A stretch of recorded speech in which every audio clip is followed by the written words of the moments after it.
Hello everyone.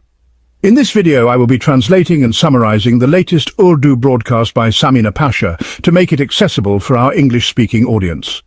Let us go through the key developments and insights in Samina Pasha's words. We have some general news and updates to share in this vlog, my friends. First up, a piece of news about Imran Khan. Although there was no direct meeting with him today despite the scheduled meeting, Tuesday is typically the day for his meetings. However, even though there was no meeting, an interesting update has emerged regarding the questioning session with the investigation team. I will share those details with you shortly. Additionally, a very important matter regarding the Toshakana 2 case trial is happening today, and it is expected that once again Imran Khan's message will be shared publicly. His sisters and the media, as well as the lawyers, will bring forward any updates. Another matter of importance is that Pakistan has fulfilled a condition related to the Asia Cup, and now Pakistan's journey in the tournament will continue. I will share key points about this as well. We will also discuss the latest updates regarding the judiciary's situation, and lastly, there are rumours of another plan for London. We will touch on that as well. So, I request you to subscribe to the channel if you have not already. Let us begin with Imran Khan's update. Khan, as you know, is sitting in Adiala jail with full authority and influence. The investigation teams that come there, he sends them off in such a way that they forget what questions they were supposed to ask. A similar situation occurred today. The NCCA team went to inquire about Imran Khan's social media accounts. Some of the questions and answers came to light. They asked Khan who handles his X, formerly Twitter, account and how it operates. In response, Imran Khan said he would not reveal who handles the account because, if he did, the person would be abducted. He then mentioned the name of a person, Gibran Elias, asking if he managed the account. However, he did not provide a direct answer, but vaguely denied it and said, "Gibran Elias is the most patriotic person among you." This was a clear reference that Gibran Elias, who is the social media lead for PTI, is more patriotic than the investigators themselves. The investigators also asked if foreign intelligence agencies, such as RAW, Mossad or the CIA, manage his accounts.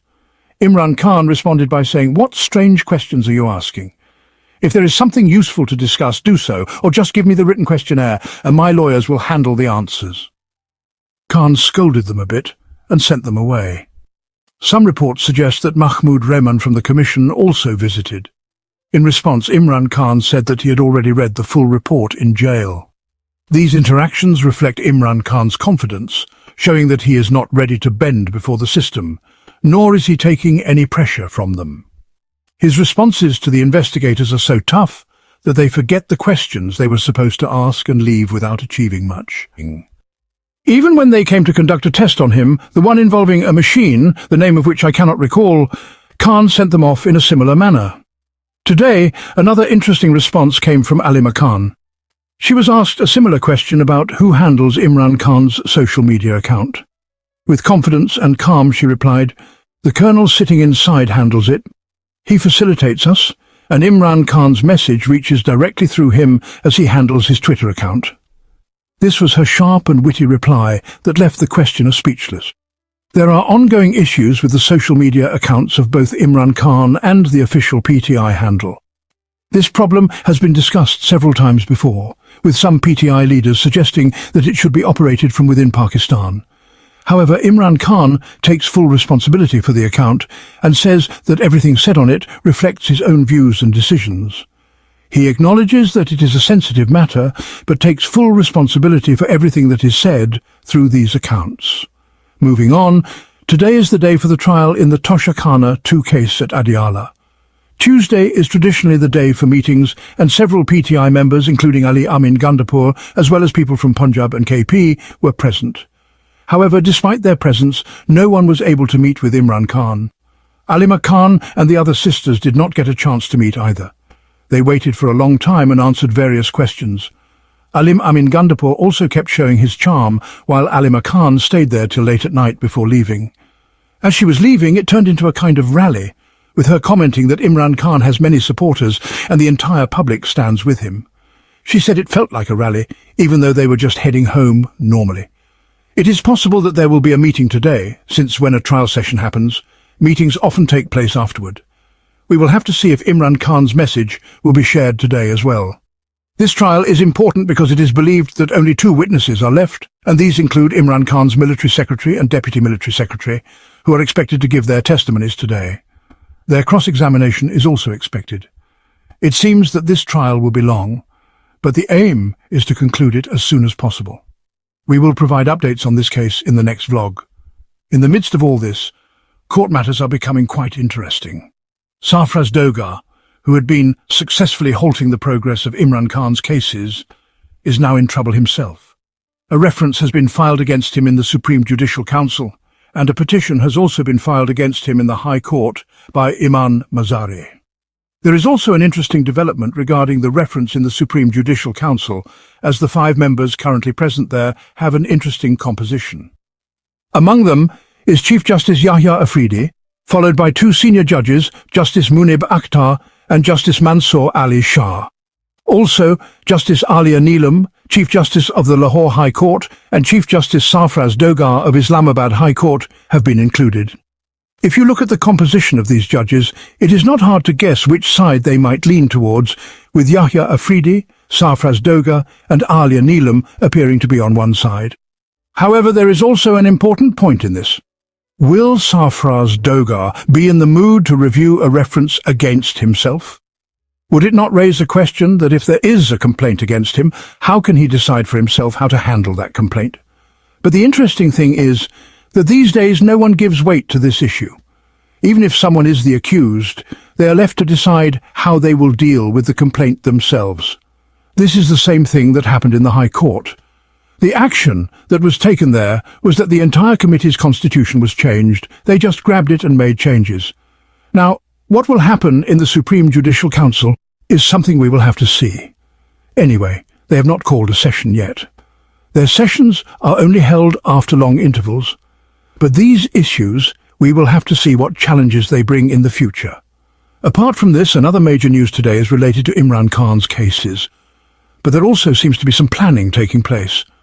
Suddenly it is being observed that many people from the government are either already in London or travelling there.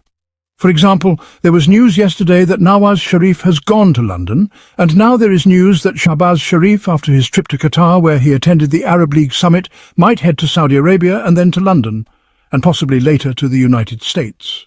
It looks like he will return to Pakistan by the last week of September, meaning he has about 10 to 15 days left abroad. This trip is being considered highly significant because at one point it will seem that both Shahbaz Sharif and Nawaz Sharif will be in London together.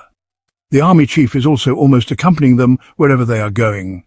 Many people are now speculating about what important decisions might be made about the country during these meetings and consultations abroad. In the meantime, an interesting report came out about the increasing friendship between Donald Trump and Narendra Modi. A few days ago, Donald Trump made some kind remarks about Narendra Modi, and today, since it was Modi's birthday, Trump called him to wish him. Narendra Modi also thanked Trump for the birthday wishes in a tweet, and Trump tweeted separately as well. Trump said that he wanted to wish Narendra Modi a happy birthday and praised him for his efforts to mediate in the Russia-Ukraine conflict. He said he was grateful for Modi's role in that. It seems that the rift that had appeared between India and the United States is slowly starting to thaw. We will have to see what impact this will have on Pakistan in the coming days. In both cases, the outcome will be clear soon enough. However, Donald Trump is the type of person whose mood can change very suddenly. One moment he is your friend, and the next moment he could be your fiercest adversary. If he is an adversary today, you never know, he might give you a hug tomorrow.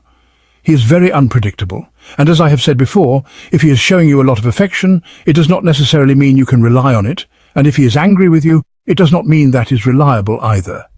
His views change very quickly according to his country's interests, and when that happens, he does not consider the consequences.